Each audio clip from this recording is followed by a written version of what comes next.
देखिए छात्रों, कल कक्षा 12 का चित्रकला का एग्ज़ाम है। तो इसके लिए खास मैंने एग्ज़ाम में आने वाले प्रश्नों की सूची बनाई है।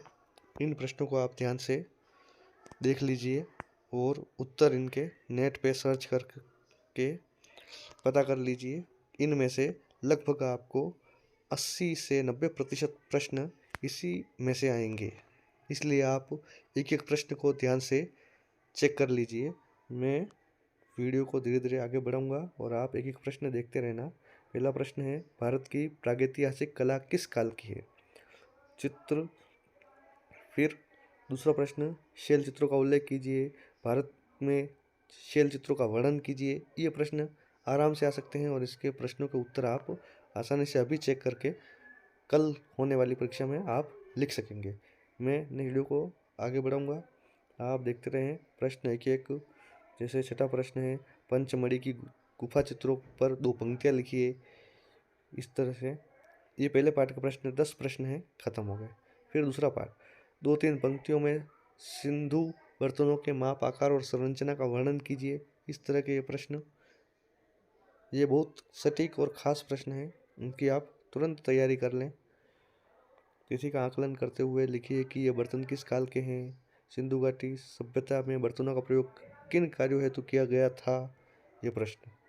गुप्त काल को कला के साहित्य इतिहास में स्वर्ण काल क्यों कहा जाता है?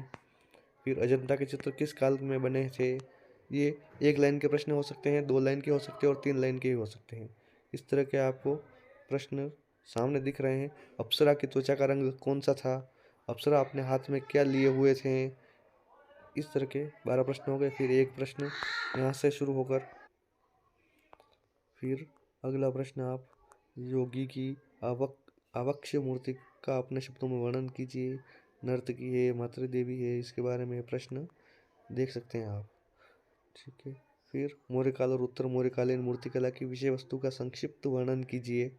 ये प्रश्न आ सकता है। गांधार और कुषाण मूर्तिकला में अंतर स्पष्ट कीजिए। ये प्रश्न आ सकता है। इनमें जो सब प्रश्न जो दे रखे हैं, कहीं न कहीं प्रश्न घुमा फिरा कर आपको दिए जाएंगे। उत्तर सभी के सेम हो सकते हैं, लेकिन आपको प्रश्न ध्यान से पढ़ना है। एक बार समझ में नहीं आए तो दूसरी बार पढ़ लेना है। खड़े हुए बुद्ध के हाथों के विषय में लिखिए। ठीक है। मध्यकाल में लघु चित्रों की पृष्ठभूमि और उनके विकास का संक्षेप में वर्णन कीजिए। ये प्रश्न है। तोड़ी रागिनी का वर्णन कीजिए। रागमाला क्या है? तोड़ी रागिनी चित्रकला को देखने में कैसी है? ये प्रश्न है। आप आसानी से इन प्रश्नों की तैयारी कर सकते हैं।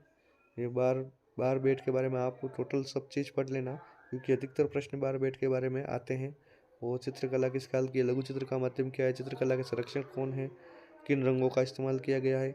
जागीर किस लिए जाना जाता था? ये प्रश्न है। बार बेट वाला आप ध्यान से पढ़ लेना इसके बारे में। फिर कांगड़ा चित्रकला की केंद्रीय विषय वस्तु क्या है? ये प्रश्न है।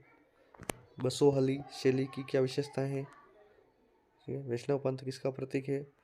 ये प्रश्न। फिर दक्षिण भारत की पारंपरिक चित्र शैलियों का वर्णन कीजिए। तंजौर चित्रों के विकास के बारे में लिखिए। तंजौर के बारे में पढ़ना, मैसूर के बारे में पढ़ना। फिर दक्कन शैली है। दक्कन लघु चित्र की रंग योजना का वर्णन कीजिए। ये प्रश्न खास है। यूरोपीय लोगों ने भारतीय चित्रकारों को चित्र बनाने के लिए क्यों प्रेरित किया? कंपनी चित्रों की विषय वस्तु क्या है? ये प्रश्न। वाराणसी में बने कंपनी चित्र पालकी की विशेषताओं का वर्णन कीजिए। बाजार का दृश्य। फिर आगे, प्रसिद्ध भारतीय समकालीन चित्रकारों के नाम लिखिए। राजा राजकवि वर्मा पर एक संक्षिप्त टिप्पणी लिखिए। ये प्रश्न है। नाथ स्वरूप गणेशाय चित्रकला किसी से प्रभावित है? गणेश जी चित्रकला की भुजाओं के रंग लिखिए। फिर भित्ति चित्रण के बारे में, भित्ति चित्रण किसे कहते हैं? दीवार पर बने हुए चित्रों को भित्ति चित्रण कहते हैं। इनका उत्तर इस तरह से आप लिख सकते हैं। फिर चारकोल स्टिक किन किन लकड़ियों से बनाई जाती है? फिर चारकोल स्टिक के बारे में पढ़ना है आपको। फिर डोरा मार कौन थी? डोरा मार चित्र का माध्यम क्या थे? पाब्लो पिकासो कौन है? ये इसके बारे में पढ़ना है। भित्ति चित्र बनाने की तकनीक और माध्यम के विषय में अपने शब्दों में लिखिए। छापा चित्र का आरंभ क्यों और कैसे हुआ? इस तरीके से प्रश्न आप आसानी से बना सकते हैं, भर सकते हैं।